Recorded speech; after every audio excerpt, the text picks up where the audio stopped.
All right, let's look at the exterior angles of a polygon. Now that we've explored different polygons and noticed that the interior angles, there's a formula for finding the sum, what about the exterior angles?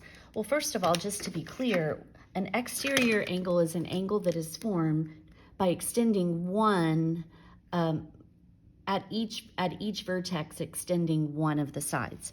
So if I start down here and I extend this side, this is an exterior angle. Notice that that makes a linear pair with 18. So this would have to be 162 degrees.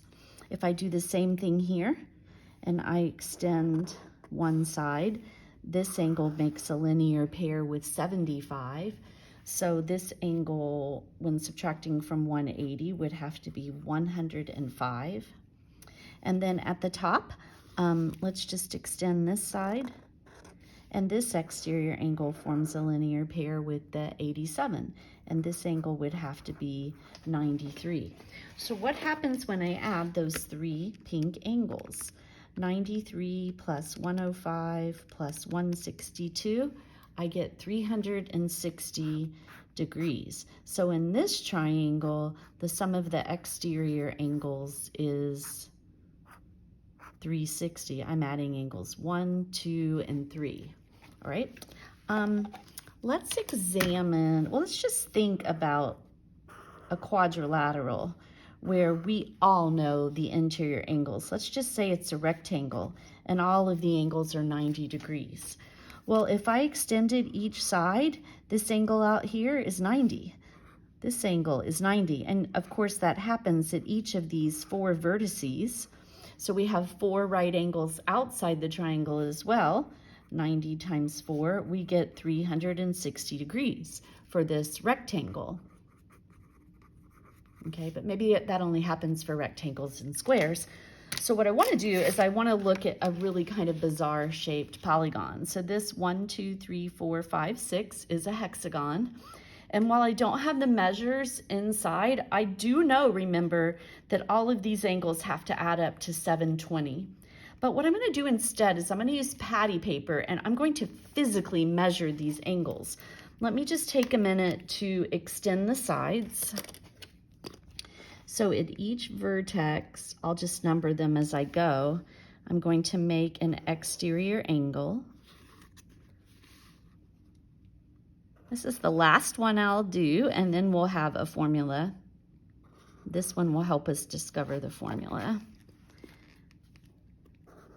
So notice I'm just extending at each vertex, I'm extending one of the sides and making exterior angles. Kind of looks a little like a hurricane or something. But now what I'm going to do is I am literally going to physically add the angles together, okay? So this is angle 1.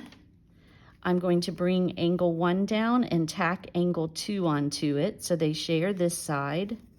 There is angle 2. I'll slide angle 2 down and tack angle 3 onto it. And I'll just keep doing that. Bring angle 3, line it up with angle 4 so that they share a side and a vertex. There's angle 4. Slide 4 up and add 5 onto that. I missed a little bit, but there's angle 5. Bring 5 over and add 6 onto that. And there's 6. And now I'm back to angle 1. But so if I remove this paper, well, what do you see? Here, let's put it on this side. Sure enough, I have a complete rotation. There was no overlap. Those angles tucked in there perfectly, and they added up to 360. So it appears that no matter the number of sides, if you're looking for the sum of the exterior angles, and I showed you how to form an exterior angle of any polygon, is 360 degrees, regardless of the number of sides.